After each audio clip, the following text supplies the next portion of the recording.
5번 문제를 다시 한번 보겠습니다. 하나님께서 전하라고 한 메시지는 무엇인가? 여호와께서 이르시되 가서 이 백성에게 이르기를 너희가 듣기는 들어도 깨닫지 못할 것이요 보기는 보아도 알지 못하리라 하여 이 백성이 마음을 둔하게 하며 그들의 귀가 막히고 그들의 눈이 감기게 하라. 염려하건대 그들이 눈으로 보고 귀로 듣고 마음으로 깨닫고 다시 돌아와 고침을 받을까 하노라 하시기로. 예. 정확하게 하나님이 주신 메시지를 전달을 한 것이죠. 그러니까 예배 가운데 가장 중요한 것 중에 하나가 하나님의 말씀을 받은 것을 전해야 된다는 것이죠. 정확한 하나님의 말씀을 전해야만 합니다.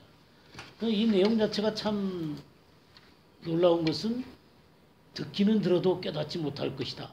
보기는 보아도 알지 못할 것이다. 마음이 둔해서 귀가 막히고 그들의 눈이 감기고 그래서 절대로 깨닫지 못하고 하나님께 돌아올까 두렵다. 이런 메시지 전하라는 거예요. 그러니까 우리가 보통 메시지를 전하는 것을 보게 되면 평안의 메시지를 전하고 또 그들에게 축복이 되는 메시지를 전하고 유익이 되는 메시지를 전하는데 이 메시지는 완전히 이스라엘 백성들에게 저주와 같은 메시지를 전하게 되는 것입니다. 자, 중요한 것은 하나님께서 전하라는 메시지를 전하는 것이 중요한 것입니다. 하나님이 전하라고 한 메시지를 전달하지 않는, 그러니까 하나님 메시지가 아닌 것을 들으면 우리는 어떻게 해야 돼요? 어떻게 해야 돼요? 그러니까 하나님께서 전하라고 한 메시지가 아닌 것에 대해서는 우리가 어떻게 해야 돼요? 받아들이지 말아야 되죠? 그러세요? 자, 이제 선교자가 말씀을 전하는데 여러분 그것이 하나님께 대한 메시지인지 하나님께서 전하라고 한 메시지인지 하나님이 전하라고 한 메시지의 반대 메시지인지 아세요? 그러니까 예전에는 메시지를 다 들으면 어떻게 했어요? 그냥 별 분별도 없이 우리가 들었지 않습니까? 그렇게 해서는 안 된다는 거예요. 하나님이 전하라고 한 메시지가 있어요. 그러니까 메신저도 전하라는 메시지를 전해야 되고 또 받아들이는 사람들도 저것이 하나님의 말씀이 합당한 말씀인가 아닌가를 분별을 해야 됩니까? 해야 됩니다. 근데 해야 될 능력들이 있나요? 그렇죠. 그러니까 성령과 하나님의 말씀에 의해서 우리가 그것이 분별돼야 되죠. 근데 수많은 사람들이 이것을 분별하지 못한 채 그냥 감히 어떻게 목사님이 하신 메시지를 판단을 해? 저주받은 행동이죠. 아닌가요? 목사님이 전한 메시지를 판단을 해? 어떤 거요?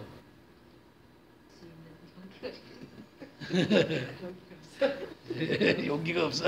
아니 근데 뭐 공개적으로 가서 그 목사님 메시지 아니잖아요. 이렇게 하면 안 되죠.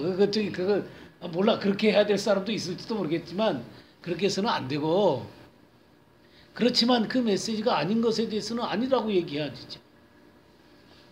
그걸 분별할 줄 알아야죠. 감히 목사님의 메시지를 분별을 해? 예전에는요, 목사님들 자체가 말씀에 대한 분별이 그렇게까지 많지 않았어요. 또 말씀도 많이 모르고. 그런데 뭐 하나는 분명했냐면 하나님에 대한 자세 하나는 분명했어요. 그렇기 때문에 조금 틀린 얘기를 해도 아멘해도 하나님이 그거 다 알아서 들으세요. 근데 요즘에는요, 너무나 미혹된 가르침들이 많다는 거예요. 긍정의 힘, 뭐 WCC, 뭐 또 하여튼 뭐 그 거짓 은사들, 하여튼 이 수많은 그 이 미혹된 가르침들이 그다음에 잘못된 자유주의 신학들, 비평 신학들, 그리고 대체주의 신학들 이런 것들이 깔려 있기 때문에 이 지뢰들을 피하셔야 돼요. 그러면 오늘날 성도가 된다는 얘기는 말세의 성도가 된다는 것은 이런 미혹된 가르침들을 분별할 줄을 알아야 돼요. 그래야 그걸 피하죠. 그렇기 때문에 말씀 전하는 자도 분명하게 말씀을 전해야 될 뿐만 아니라 들을 수 있는 사람들도 이런 것을 분별할 수 있는 그런 성도들로 쓰셔야 되는 거예요. 이게 마지막 때는 중요한 거예요. 그러니까 마지막 때 우리가 선다는 얘기는 그렇게 간단한 문제가 아니에요. 하나님 말씀을 알아셔야 돼요. 그냥 옛날처럼 목사님이 말씀하시면 그냥 아멘 하면 뭐 되던 시들도 아니 근데 우리나라는 옛날에 참 그랬단 말이에요. 근데 불과 20, 30년 만에 뭐 20, 30년도 아닌 것 같아. 그냥 뭐 십몇 년 만에 그냥 완전히 풍토가 다 바뀌어버렸어. 이게 그만큼 마지막의 시간들이 가까웠다는 것을 의미하고 있는 것이죠. 우리 예레미야 29장을 한번 보겠습니다. 예레미야 29장 8절에서 9절 한번 보겠어요. 만군의 여호와 이스라엘의 하나님께서 이와 같이 말하노라. 너희 중에 있는 선지자들에게와 점쟁이에게 미혹되지 말며 너희가 꾼 꿈도 고지 듣고 믿지 말라. 내가 그들을 보내지 아니하였어도 그들이 내 이름으로 거짓을 예언합니다. 여호와의 말씀입니다. 예, 여기 보세요. 만군의 여호와 이스라엘의 하나님께서 이와 같이 말씀하시니라. 너희 중에 있는 선지자들에게와 점쟁이에게 미혹되지 말라는 건 이해가 되겠는데 선지자들한테도 미혹되지 말았어요. 그러니까 잘못된 선지자들이 있다는 얘기죠. 그 다음에 너희가 꾼 꿈도 고지 듣고 믿지 말라. 그러니까 자기가 꿈꾸면 자기가 믿으려고 자꾸 그래요. 근데 사단이 우리의 꿈 속에도 거짓된 메시지를 집어넣을 수 있다는 사실을 아셔야 돼요. 예, 그러니까 꿈을 다 믿으셔서는 안 돼요. 이게 하나님이 준 꿈이 있고 또 개꿈도 있고 또 저기 미혹된 꿈도 있어요. 그러니까 이런 것들이 분별돼야 된다는 거예요. 그들을 보내지 아니하였어도 그들이 내 이름으로 거짓을 예언한다 그랬거든요. 그러니까 거짓을 예언하는 선지자들이 있다 이 말이에요. 그럼 우리가 거짓 선지자들에 대해서 조금 살펴보도록 하겠습니다. 우리 예레미야 23장 13절에서 15절 한번 볼까요? 내가 사마리아 선지자들 가운데 우매함을 보았나니 그들은 바알을 의지하고 이런하여 내 백성 이스라엘을 그릇되게 하였고 내가 이스라엘 선지자들 가운데도 가증한 일을 보았나니 그들은 간음을 행하며 거짓을 말하며 악을 행하는 자의 손을 강하게 하여 사람으로 그 악에서 돌이킴이 없게 하였은즉 그들은 다 내 앞에서 소돔과 다름이 없고 그 주민은 고무라의 다름이 없느니라. 그러므로 만군의 여호와께서 선지자에 대하여 이와 같이 말씀하시니라. 보라, 내가 그들에게 쑥을 먹이며 독한 물을 마시게 하리니 이는 사악의 예루살렘 선지자들로부터 나와서 온 땅에 터짐이라 하시니라. 예, 여기 지금 사마리아 선지자 있죠. 사마리아 선지자들. 이건 북이스라엘의 선지자들을 얘기하는 거예요. 예루살렘 선지자들, 예루살렘을 중심으로 한 남쪽 선지자들이죠. 근데 그들 가운데 우매함을 봤다 그랬죠. 우매함.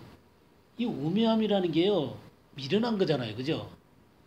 미련한 건데 이 우매함이라는 게 사실은 뭐와 같은 거냐면 회칠한 담 있죠. 회칠한 담. 신학에 뭐 너희가 회칠한 담 같다 그런 얘기 있죠. 그러니까 이 회칠했다는 의미예요. 회칠했다. 이 우매하다는 게 회칠한 것입니다. 회칠한. 그러니까 그 속에 썩은 것을 이렇게 감추는 거죠. 그죠? 그러니까 이렇게 썩은 것을 감추는 거예요. 이 회칠한 것을 통해서 감추는 거예요. 그러니까 이게 어리석고 미련한 거예요. 그러니까 겉으로는 썩은 것처럼 안 보인단 말이에요. 그 진정한 지혜는 속에 썩은 것을 도려내고 속부터 바꿔야 되는데 속부터 안 바꾸고 속은 썩은 채로고 겉만 번들어가게 해갖고 사람들한테 주는 거예요. 속은 전혀 하나님의 메시지가 아니에요. 근데 이걸 겉으로 이렇게 섭취해내는 거예요. 그게 우미함이에요. 우미함을 보았나니 그들은 바알을 의지하고 예언하여 내 백성 이스라엘을 그릇되게 하였고. 어떻게 해요? 그릇되게.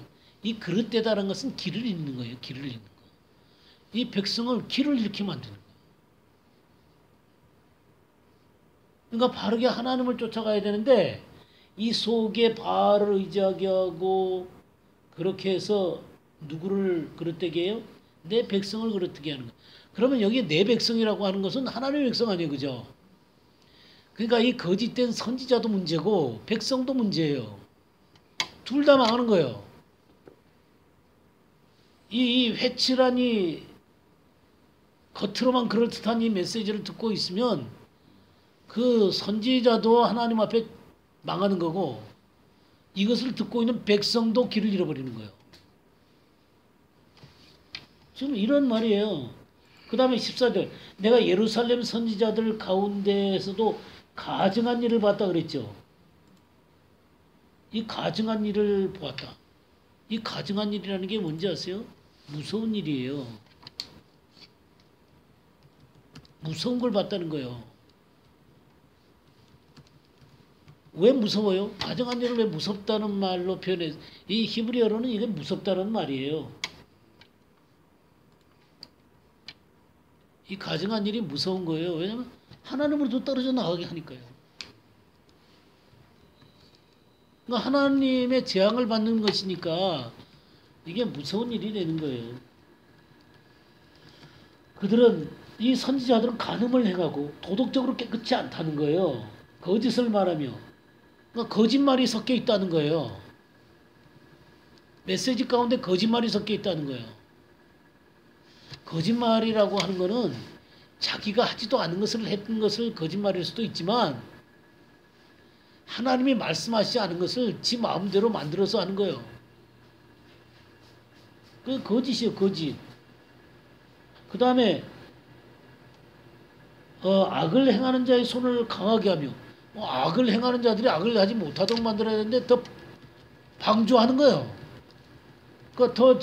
더 악을 행할 수 있도록 그 마음에 담대함을 주는 것이죠. 그 다음에 뭐라 그러냐면 이게 굉장히 중요한 얘기예요. 사람으로 그 악에서 돌이킴이 없게 하였은지. 사람으로 그 악에서 돌이킴이 없게 하였은지. 메시지를 전하는 사람들의 중요한 메시지의 가장 중요한 내용은 뭐예요? 악에서 돌이켜서 하나님 앞에 바르게 서게 하는 거죠. 악에서 떠나서 하나님 말씀 가운데 서도록 하는 게 말씀 전하는 자의 가장 큰 의무지요.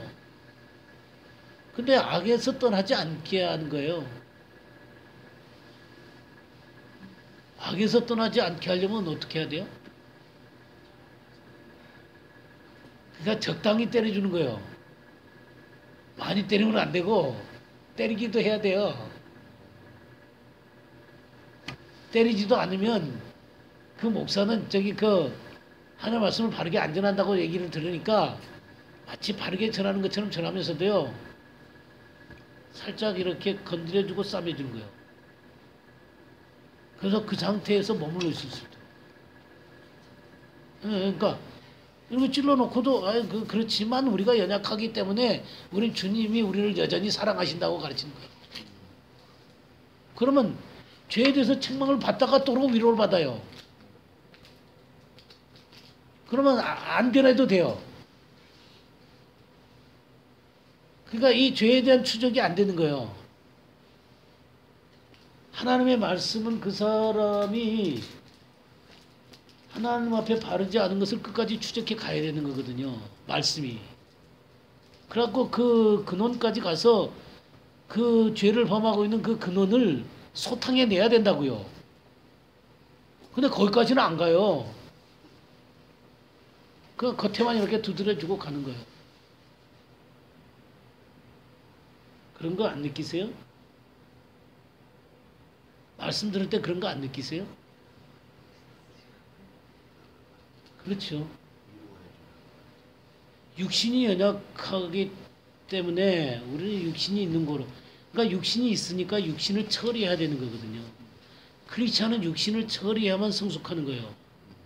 절대로 육신을 처리하지 않은 채로 놔두면 그것이 암덩어리가 되는 거예요. 절대로 승리의 자리에 나가지 못하도록 합니다. 그러니까 육신이 처리가 돼야만 성령께서 자유롭게 우리의 삶을 다스리고 지배하는 거예요. 근데 육신을 처리가 안 하면 어떻게 돼요? 성령께서 역사할 수가 없어요. 조금 성령이 역사하려고 하면 육신이 가려버려요. 육신의 뜻대로 움직이게 되는 거라고요. 성령의 뜻대로 살아가는 게 아니라 육신의 뜻대로 살아가게 되는 거예요. 육신은 처리하라고 하는 거지 육신이 있기 때문에 우리는 역시 안 돼. 그러니까 우리 다 육신이 있는 사람들 서로 이해하고 서로 용납하고 그렇게 살아야 돼. 물론 어린 애들이 그러는 것에 대해서는 이해하죠. 연약한 그리스도인들이 성장하기 전에 그냥 그 연약해서 쓰러지고 그럴 때 그거 이해하죠, 당연히. 근데 10년이 되고 20년이 됐는데도 그런 자리에 머물러 있다면 그것도 안 되죠. 예, 그리고 이게 거짓 선지자들 하는 얘기예요. 그러면서 15절 그러므로 만군의 여호와께서 선지자에 대하여 이와 같이 말씀하시되 보라 내가 그들에게 쑥을 먹이겠다. 독한 물을 마시게 하겠다. 그러니까 하나님 심판하시겠다는 얘기죠. 고통을 주겠다는 얘기입니다. 근데 그 악이 어디서부터 나와요? 예루살렘 선지자들부터 나와요. 예루살렘 선지자들이 어떤 선지자예요? 가장 중앙에 있는 선지자예요. 우리나라 같으면 서울이에요. 서울 강남. 서울 강남에 있는 선지자부터 나오는 거예요. 가장 막강한 교회에서부터 나온다 그 말이에요. 그들에서부터 사악이 나온 거예요. 그러니까 사실 그들이 전하는 메시지는 모든 목사들의 가르치는 것에 이게 가르칠 수 있는 근거들을 주는 거거든요, 전부 다. 그들이 하는 것들이 교회의 표본이 되어지게 되고 교회의 그 방식이 되어지게 되고 또 저 성도들이 양육되어지는 이렇게 소스가 되어지게 되는 것이죠. 그러니까 거기서부터 나오는 거예요. 그러니까 그들이 죄를 버리지 않으면서도 교회 중직으로서의 삶을 살아갈 수 있도록 해준 거예요. 그러니까 하나님 앞에 합당하지 않은 것을 처리하지 않으면서도 교회에서 하는 모든 종교적인 행습 가운데 전부 다 동참하도록 하게 하는 거예요. 그러면 교회는 어떻게 굴러가게 될 것 같아요? 그런 모습으로 굴러갈 수밖에 없어요. 자, 우리 그 16절 말씀부터 22절까지 한번 보시죠. 만군의 여호와께서 이와 같이 말씀하시되 너희에게 예언하는 선지자들의 말을 듣지 말라. 그들은 너희에게 헛된 것을 가르치다니 그들이 말하는 묵시는 자기 마음으로 말미암은 것이요 여호와 입에서 나온 것이 아니니라. 항상 그들이 나를 멸시하는 자에게 이르기를 너희가 평안하니라 여호와의 말씀이니라 하며 또 자기 마음이 완악한 대로 행하는 모든 사람에게 이르기를 재앙이 너희에게 임하지 아니하리라 하였느니라. 누가 여호와의 회의에 참여하여 그 말을 알아들었으며 누가 귀를 기울여 그 말을 들었느냐. 보라 여호와의 노염이 일어나 폭풍과 회오리 바람처럼 악인의 머리를 칠 것이라. 여호와의 진노가 내 마음에 뜻하는 바를 행하여 이루기까지는 그치지 아니하나니 너희가 끝날에 그것을 완전히 깨달으리라. 이 선지자들은 내가 보내지 아니하였어도 다름질하며 내가 그들에게 이르지 아니하였어도 예언하였은즉 그들이 만일 나의 회의에 참여할 거라면 내 백성에게 내 말을 들려서 그들을 악한 길과 악한 행위에서 돌이키게 하였으리라. 예, 이게 지금 이 거짓 선지자와 또 이 바른 선지자의 차이점이 뭐냐면 여기 16절에 뭐라 그랬어요? 그들이 말한 묵시는 자기 마음으로 말미암은 것이요 여호와 입에서 나온 것이 아니니라 그랬죠. 그러니까 자기 마음에서 나오는 것을 하는 거예요. 하나님의 입에서 들은 말씀을 전하는 것이 중요하죠.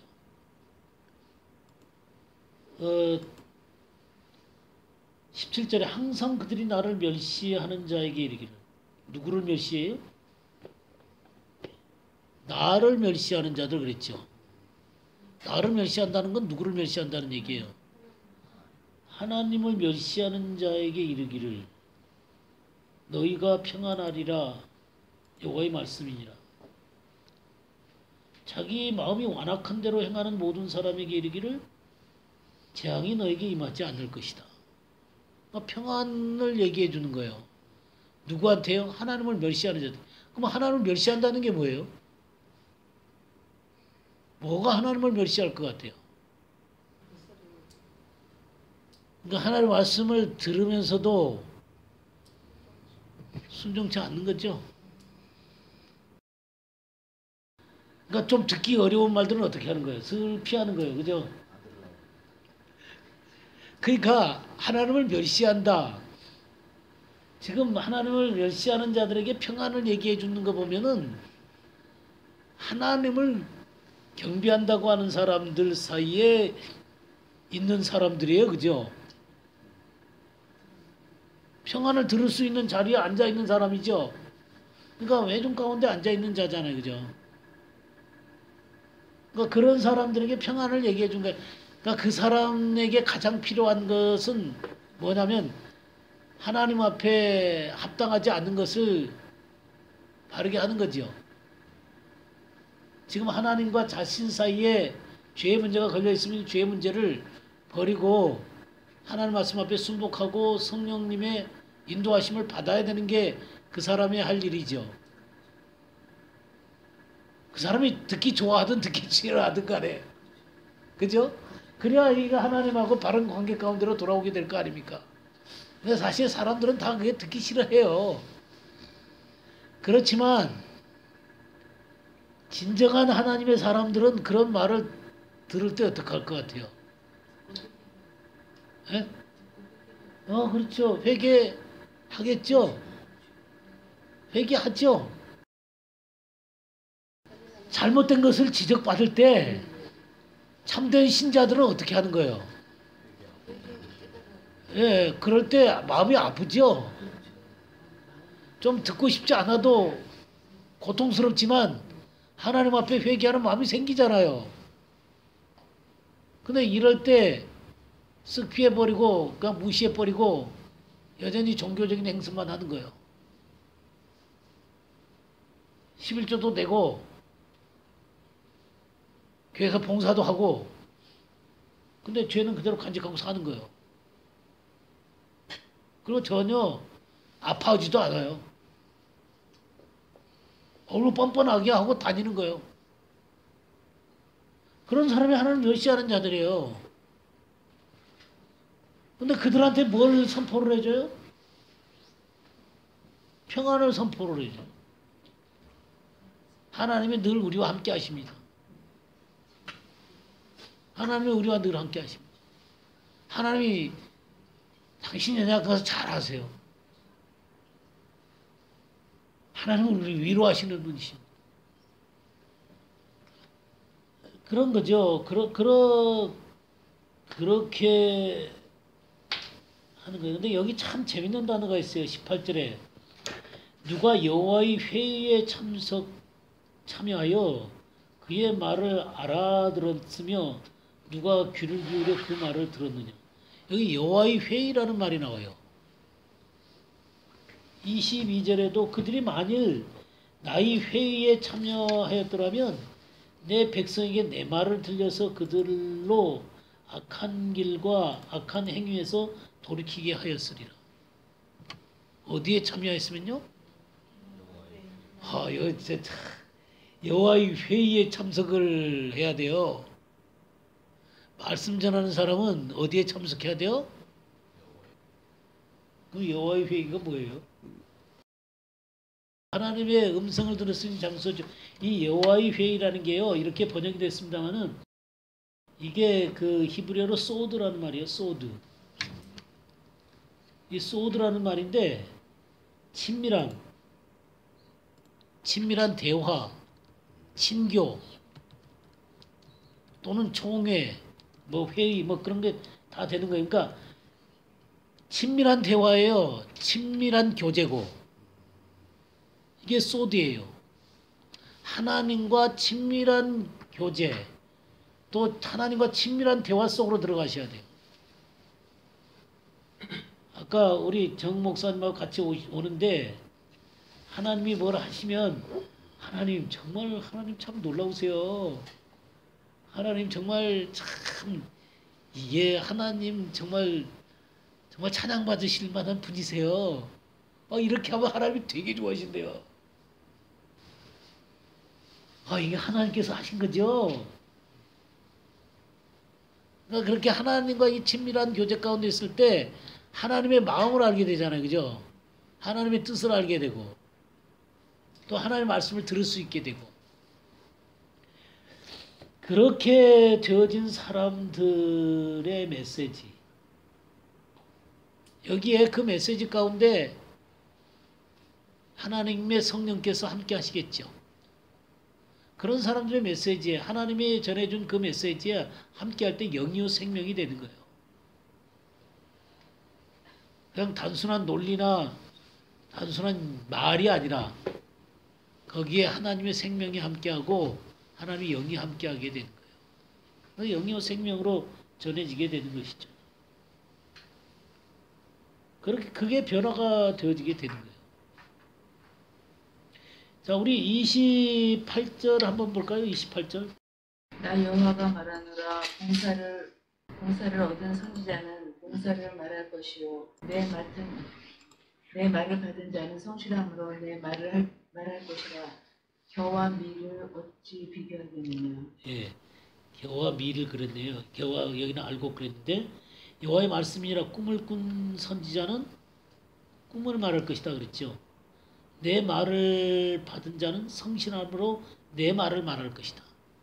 그러니까 자기 멋대로 꿈을 꿔놓고 그 미혹된 꿈 속에서 들은 말씀, 또 자기 마음으로 나온 말들, 또 거짓된 것이 들어가 있는 것들, 그러니까 이런 것들을 가지고 가르치는 사람들이 있고, 내 말을 받은 자는 성실함으로 내 말을 전한다 그랬죠. 그러니까 하나님께 직접 받아서 그 말을 성실함으로 전하는 자들이 있어요. 이것을 뭐와 뭐로 구별했어요? 겨와 알곡으로 구별했어요. 그러니까 바람에 나는 겨, 악인이죠, 악인. 바람에 나는 겨와 같이 가벼운 거예요. 알곡은 결실하는 것이죠. 하나님의 말씀은 결실을 하는 거예요. 이 하나님의 말씀을 듣고 깨닫는 자는 100배, 60배, 30배의 결실을 맺는다 그랬죠. 그러니까 이 참된 하나님의 말씀은 이렇게 결실을 맺는 것입니다. 그래서 중요한 게 이 메시지가 하나님께 받은 메시지를 전해야 된다. 우리가 지금 예배를 하면서 처음에 임재에 대한 얘기했었죠. 그 다음에 찬양에 대한 얘기를 했었고요. 죄의 고백과 용서가 있었고요. 그 다음에 헌신이 있었죠. 4번. 5번에서 말씀이었죠. 말씀은 하나님께 들은 말씀을 전해야 된다. 그래야 변화가 일어나게 되는 것이죠. 그런 것이 예배 시간 가운데 있는 것이죠. 6번째 보겠습니다. 이사야의 물음으로 하나님의 응답을 들어보라. 이사야 6장 11절. 내가 가로되 주여 어느 때까지이니까 대답하시되 성읍들은 황폐하여 거민이 없으며 가옥들은 사람이 없고 이 토지가 전폐하게 되었으며 사람들이 여호와께 멀리 옮기어 이 땅 가운데 해한 곳이 많은 많을 때까지니라.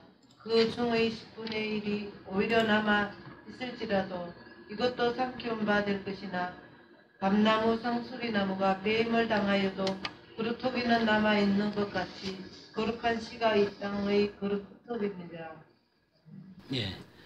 지금 이사야가 하나님 앞에 묻고 있죠. 그죠? 그 다음에 응답이 있습니다. 이렇게 하나님의 말씀이 들리니까 이 말씀에 대해서 하나님 앞에 기도를 하는 것이죠. 기도하는 거예요. 그 다음에 기도 응답을 또 받는 것이죠.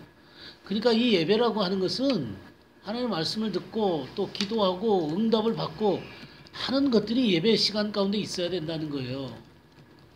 이 이사야 6장의 이 예배 속에서는 이렇게 하나님의 영광이 임재 가운데 들어서서 하나님을 찬양하고 죄에 대한 문제가 해결될 뿐만 아니라 또 하나님의 메시지를 듣고, 그러니까 헌신이 이루어지고 메시지를 듣고 또 거기에 따른 응답이 있는 거예요.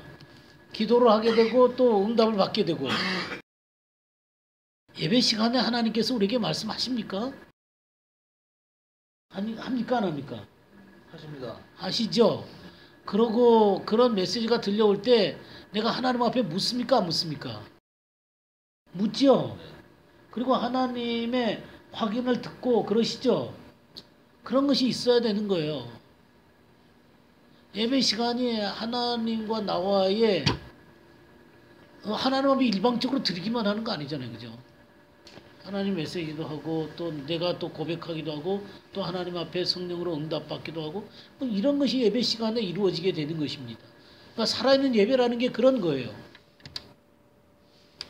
그래서 이사야가 이 하나님의 말씀을 들었을 때 뭐라고 고백을 해요? 언제까지입니까? 그러죠. 언제까지입니까? 11절 내가 이르되 주여 어느 때까지입니까? 예, 그러니까 황폐하고 주민들이 멀리 옮겨지고 그럼 이게 언제까지예요? 이게 언제를 얘기하는 걸까요? 이 중에 10분의 1이 아직 남아있을지라도 이것도 황폐하게 될 것이다 그랬죠. 그런데 밤나무 상무수리 나무가 배임을 당하여도 그 그루터기는 남아있는 것 같이 거룩한 씨가 이 땅의 그루터기니라. 그럼 여기에 중요한 질문들이 나올 수 있어요. 7번 문제가 바로 거룩한 씨가 뭐냐는 문제고 어느 때까지입니까? 했을 때 어느 때까지? 이거 어느 때까지를 얘기하는 거예요? 그럼 지금 이건 이사야가 이 말을 받을 때가 지금 우시야 왕이 죽던 때거든요. 그러면 이때는 그러니까 이 히스기야 왕 때 전이거든요. 나라가 건재할 때예요. 그러면 이 유다가 멸망한 게 이제 바벨론한테 멸망을 하게 되잖아요. 그럼 이게 우리가 이제 바벨론에게 멸망당할 얘기인가 보다 이렇게 생각할 수가 있는 거죠. 그렇겠죠? 이거 뭐 아직 그때가 오지도 않았으니까. 그러면 우리가 이 이사야 6장이라고 하는 이 메시지가 단순하게 바벨론을 염두에 두고 쓰지 않았다는 거예요. 왜 그러냐면 이 9절 10절 이 얘기를 주님이 인용을 하세요. 네, 주님이 인용을 하세요. 우리 한번 볼까요? 마태복음 13장을 한번 볼까요? 13절 16절까지 한번 읽어보세요. 그러므로 내가 저희에게 비유로 말하기는 저희가 보아도 보지 못하며 들어도 듣지 못하며 깨닫지 못함이니라. 이사야와 예언이 저희에게 이루었으니 일러스되 너희가 듣기는 들어도 깨닫지 못할 것이요 보기는 보아도 알지 못하리라. 이 백성들의 마음이 완악하여져서 그 귀는 듣기에 둔하고 눈은 감았으니 이는 눈으로 보고 귀로 듣고 마음으로 깨달아 돌이켜 내게 고침을 받을까 두려워함이라 하였느니라. 그러나 너희 눈은 봄으로 너희 귀는 들음으로 듣기이다. 예, 지금 이 메시지를 주님이 하시는 거 보면 바벨론 포로에서 다 이루어진 게 아니죠 이게. 그러니까 바벨론 포로만을 염두에 두고 하신 얘기가 아니라는 거예요. 그러니까 이러면 실질적으로 그럼 이 백성들이 이렇게 듣지 못하고 멀리 옮겨져 갖고 완전히 황폐되어지는 건 언제 그렇게 되는 거예요? AD 70년에 로마에 의해서 그렇게 되게 되는 것이죠. 그래갖고 언제까지 그러는 거예요? 1948년까지 그렇게 되는 거예요. 그러니까 이 이사야 6장은 이사야 때 BC 700년 전에 예언해가지고 AD 1948년까지 거의 뭐 2600년 이상이죠. 2600년 이상을 지금 그 염두에다 두고 하시는 얘기예요. 그러니까 이 모든 거는 재림을 염두에 두고 하신 말씀이다 그 말이에요. 이 이사야 6장이라는 게 그 이사야 전체가 또 그래요. 이사야 전체가 초림에 대한 얘기도 많지만 재림에 대한 얘기도 굉장히 많습니다. 그러니까 그런 것들을 구별해서 우리가 성경을 볼 줄 알아야 되는 것이죠. 그렇게 이렇게 버리되는 그런 모습을 볼 수 있습니다. 자, 이렇게 하나님 앞에 언제까지입니까? 했을 때 하나님이 이렇게 실질적으로 사람들이 많이 옮겨서 이 땅 가운데 황폐할 곳이 많을 때까지다. 우리 7번 문제 하나 더 해보겠습니다. 거룩한 씨가 이 땅의 그루터기라고 하는데 이 거룩한 씨는 누구인가? 이사야 7장 14절. 그러므로 주께서 친히 징조를 너희에게 주실 것이라. 보라, 처녀가 잉태하여 아들을 낳을 것이요 그의 이름을 임마누엘이라 하리라. 이게 누구 얘기예요? 예? 예수 그리스도에 대한 얘기죠. 예수 그리스도. 그러니까 이 땅의 거룩한 그루터기, 이 거룩한 씨는 가장 중요한 거룩한 씨는 누구냐면 예수 그리스도세요. 그죠? 가장 중요한 씨는 예수 그리스도십니다. 그러면 단순하게 예수 그리스도만을 얘기하는 건 아닙니다. 예수 그리스도를 기대하는 자들, 또 그런 하나님의 말씀을 기대하고 신뢰하는 사람들, 또 그 예수 그리스도를 믿고 또 주님의 나라를 기다리는 사람들, 그 모든 사람들이 전부 다 거기에 속하는 것이죠. 자, 이사야 9장 6절 7절도 볼까요? 이는 한 아기가 우리에게 낳고 한 아들을 우리에게 주신 바 되었는데 그의 어깨에는 정사를 메었고 그의 이름은 기묘자라 모사라 전능하신 하나님이라 영존하시는 아버지라 평강의 왕이라 할 것임이라. 그 정사와 평강의 더함이 무궁하며 또 다윗의 왕좌와 그의 나라에 군림하여 그 나라를 굳게 세우고 지금 이후로 영원히 정의와 공의로 그것을 보존하실 것이라. 만군의 여호와의 열심히 이를 이루시리라. 예. 누가 태어나실 것을 예언하는 것입니까? 예수 그리스도가 태어날 걸 예언하는 거죠. 근데 이거는 이제 우리가 크리스마스 때 많이 인용하는 거죠.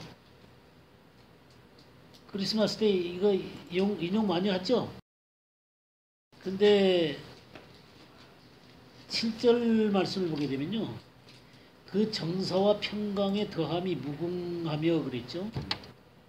또 다윗의 왕자와 그의 나라에 군림하여 그의 나라를 굳게 세우고, 이 나라에 대해서 우리가 공부했었죠. 지난번에. 이게 하나님의 나라라고 그랬잖아요. 그죠? 그러면 이 하나님의 나라가 지금 진행돼 가고 있는 거잖아요. 그죠? 지금 이후로 영원히 정의와 공의로 그것을 보존하실 것이라.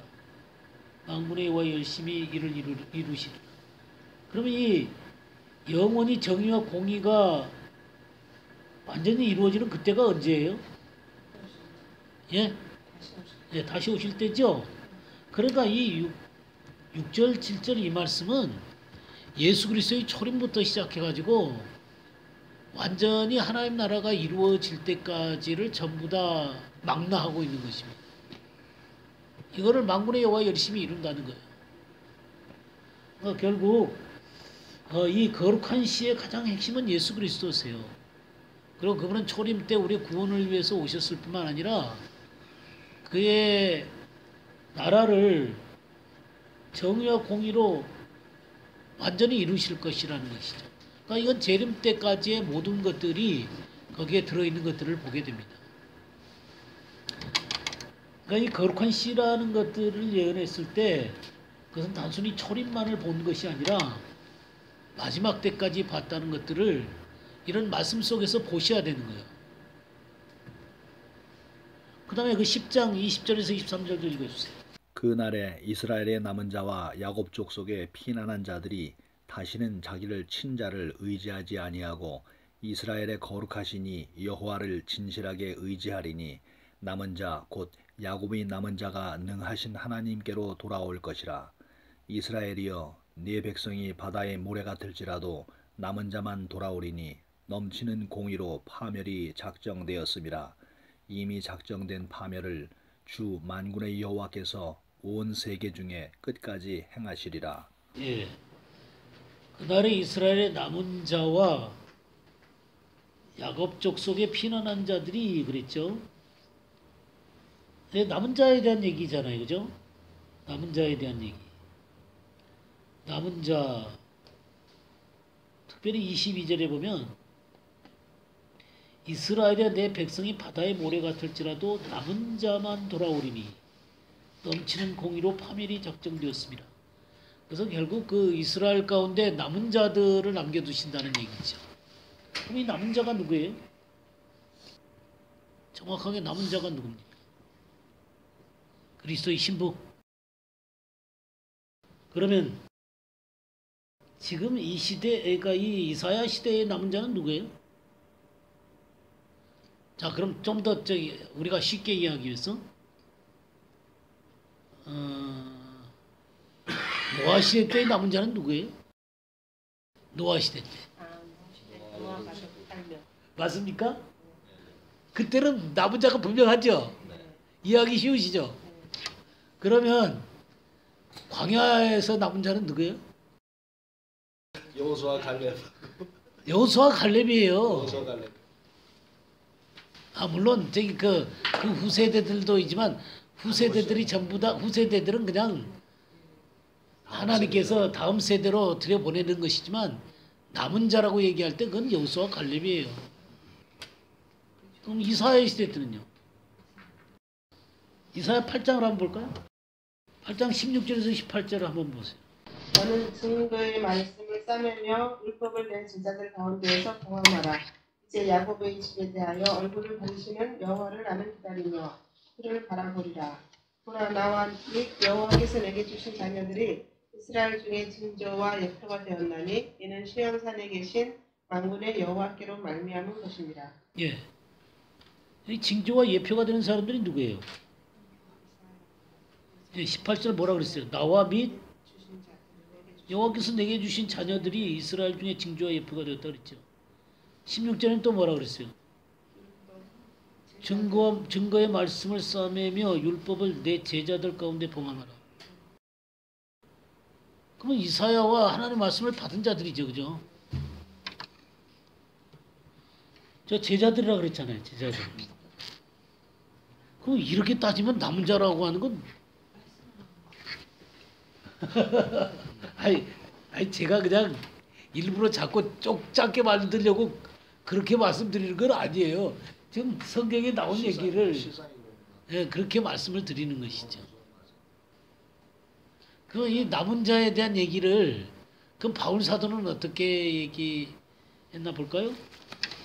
로마서 9장을 한번 보겠습니다. 그러니까 이 로마서 9장부터 11장까지의 대주제가 뭐냐면 이스라엘 사람이 누구냐는 거예요. 이스라엘 사람이 누구냐 하는 것이 이 로마서 9장부터 11장까지 주제예요. 그러니까 그 9장의 중요한 얘기가 뭐냐면 또한 7절 8절 한번 읽어주세요.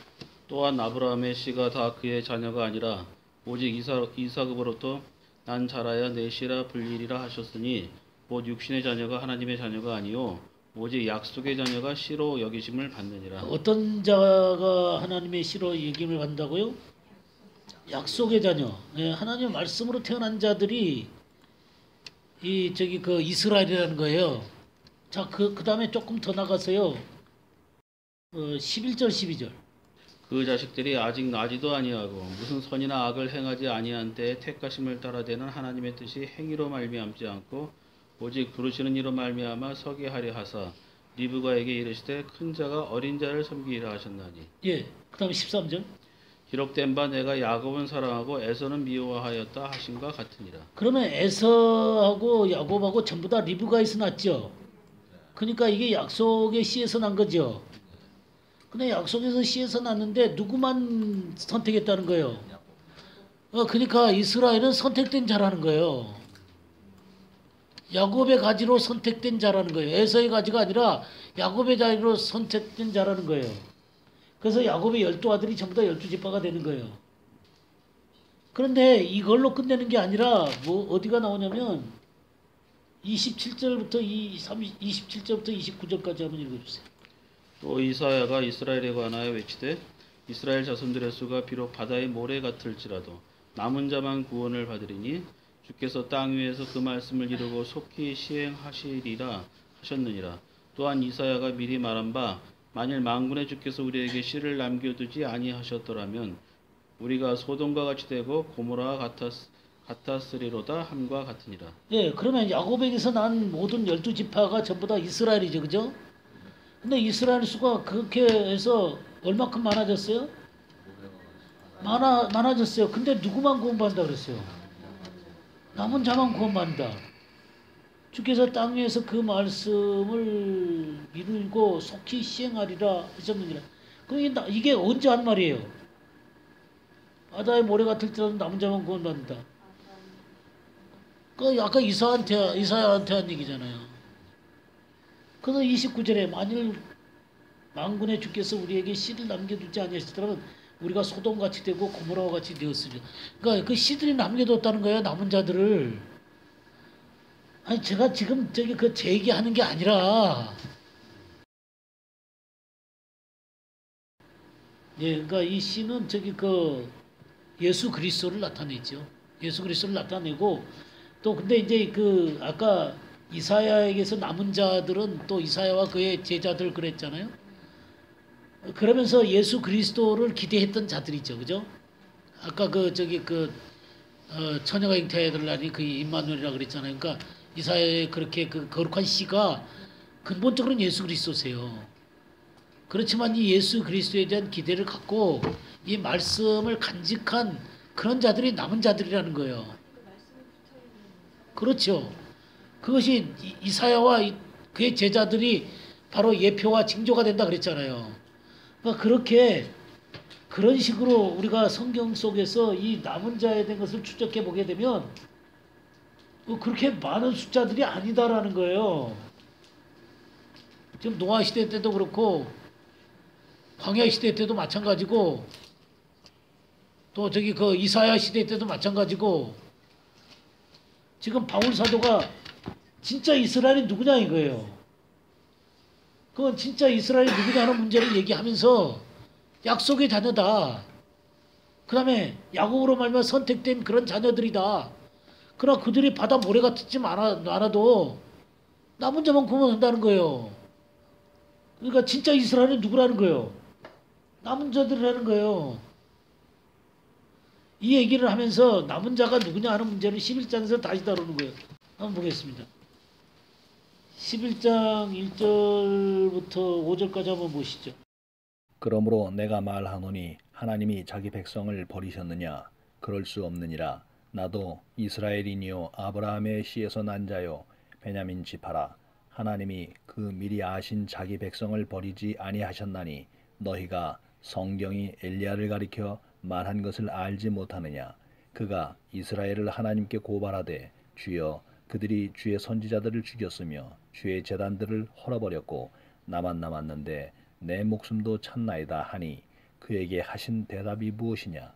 내가 나를 위하여 바알에게 무릎을 꿇지 아니한 사람 7,000명을 남겨두었다 하셨으니 그런즉 이와 같이 지금도 은혜로 택하심을 따라 남은 자가 있느니라. 예. 그러니까 지금 이제 이스라엘 놓고 또 얘기를 하는 거예요. 바울 사도가. 그럼 자기 백성 이스라엘을 다 버렸냐? 그 얘기를 하면서 버리지 않았다는 증거로 자기를 내세우는 거예요. 자기가 베냐민 집하고 아브라함 씨에서 났고 이 복음을 전하고 있는 내가 남은 자라는 거예요. 그러니까 내가 이스라엘 사람이기 때문에 그 이스라엘을 버리지 않았다라는 사실을 얘기를 하려고 하나님은 남은 자들을 남겨주셨다는 거예요.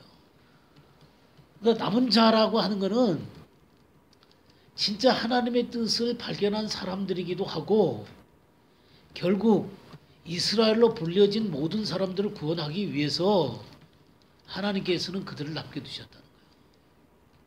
그들을 남겨두셨다는 얘기는 이스라엘을 완전히 버리지 않았다는 것을 나타내 주는 거다. 그래서 결국 하나님이 그들을 구원하실 것이라는 예표다 그 말이에요. 그러니까 남은 자이기도 하고 예표이기도 한 거예요. 그러면 남은 자가 아닌 사람들은 어떻게 되는 거예요? 구원 받는 거예요? 안 받는 거예요? 남은 자다라고 남은 자만 구원을 받는다 그랬잖아요. 그 이스라엘에 대한 약속을 그때 가서는 완벽하게 민족적으로 이루실 거다 그 말이에요. 그렇지만 아직 그때가 되지 않았을 때 남은 자만이 구원받는다 그 말이에요. 그렇죠. 그 구원받은 남은 자들을 남겨둔 거죠. 그러니까 오늘날의 메시아닉주 같은 사람들이에요. 그러면 이방인 가운데서도 지금 바다 모래같이 이스라엘 이방인들이 많이 예수님을 믿는다 그러는데 역시 똑같이 적용이 된다 그 말이에요. 그러면서 지금 엘리야 얘기를 하는 거예요. 엘리야 얘기. 엘리야가 3절에 주여 그들이 주의 선지자들을 죽였으며 주의 제단들을 헐어버렸고 나만 남았는데 내 목숨도 찾나이다 하니 나만 남았다 그랬어요. 그러니까 하나님 뭐라 그래요? 7천을 남겨두셨다. 그러니까 그렇게 뭐 한두 명만은 아니다 그 말이죠. 하나님께서 남겨두신 바알에게 무릎 꿇지 아니한 7천이 남겼다 이 말이에요. 그러면서 5절에 뭐래요? 그런즉 이와 같이 지금도 은혜로 택하심을 따라 남은 자가 있느니라 그랬어요. 그러니까 바울 이 뜻이 그 당시 초대교회에 예수님을 믿었던 이스라엘 사람들이 많잖아요. 수만 명이라 그랬잖아요. 그들이 남은 자들이라 그 말이에요.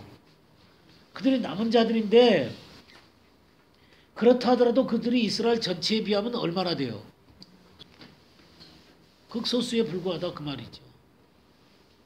그럼 이것을 이제 바울 시대 때 그것을 이스라엘 백성들에게 적용되어졌다면 오늘날 이스라엘에게 적용되는 건 쉬워요. 메시아닉 주들이 있으니까. 물론 또 다 메시아닉 주들이라도 다 진짜로 알곡들이라고 말하기는 좀 어렵겠지만 어쨌든 그들이 그 고난 가운데서도 예수 그리스도를 믿고 있잖아요. 그러니까 우리가 남은 자들이라고 얘기하기가 쉽다 이 말이에요. 그러면 오늘날 소위 그리스도인이라는 사람들 바다 모래처럼 많은 이 그리스도인이라는 사람들 속에 하나님은 이 모든 사람을 다 받아들이냐 그 말이에요. 그러면 그 속에 누가 있겠어요? 남은 자들이 있겠어요? 진짜로 그렇게 생각하세요? 네, 그들이 남은 자들이죠. 그들이 남은 자들이에요. 아니 제가 뭐 1년 동안 가르친 게 그 얘기인데 그러니까 마지막 때가 돼 갈수록 이 음년과 신부의 구별은 점점 뚜렷해 간다는 거예요. 이게 지금 이 거룩한 시들 그래서 혼인잔치의 청함을 받았지만 예복을 입고 그 가운데 참석한 사람은 적다는 것이죠. 청해진 사람들은 많지만 택함을 받은 자들은 적다 그랬잖아요. 근데 그 잔치를 잘 보면요. 잔치 2개가 있어요. 오찬이 있고 마지막 저녁에 대한 정찬이 있어요. 그 단어가 구별이 돼 있어요. 제가 나중에 한번 제가 말씀드릴게요. 그러니까 오찬에는 전부 다 참석하지만 진짜 혼인잔치가 이루어지는 만찬에 참여하는 건 소수라는 거예요. 근데 택함을 받은 자들이 참여하는 거죠. 그러니까 우리가 성경을 자세히 보게 되면 그런 구별이 나온다니까요. 우리는 그냥 하나로 뭉뚱하고 그냥 그 잔치에 참여하는 걸로 그냥 생각을 하잖아요. 그러니까 우리가 이 성경 가운데 구별된 자들을 그래서 세마포 옷을 의의 옷, 디카요시네. 이 의의 옷, 이것을 분명히 입으셔야 돼요. 그런 구별들이 되시죠? 예? 이제 그런 구별을 안 하는 데 가면 좀 이상하지 않아요? 이거 설득을 시키려고 그러지 마세요. 그냥 있는 대로만 얘기하세요. 아니 그러니까 듣든지 안 듣든지 내버려 두시고 자꾸 설득시키려고 그러지 마세요. 괜히 피곤해요. 피곤하지. 피곤한 거 하지 마시고요. 그냥 있는 대로만 얘기를 하세요. 나는 이렇게 생각한다. 그렇게만. 그거 굳이 설득하려고 그러지 마세요. 괜히 피곤해요. 안 돼요. 나는 이렇게 생각한다로만 얘기하세요.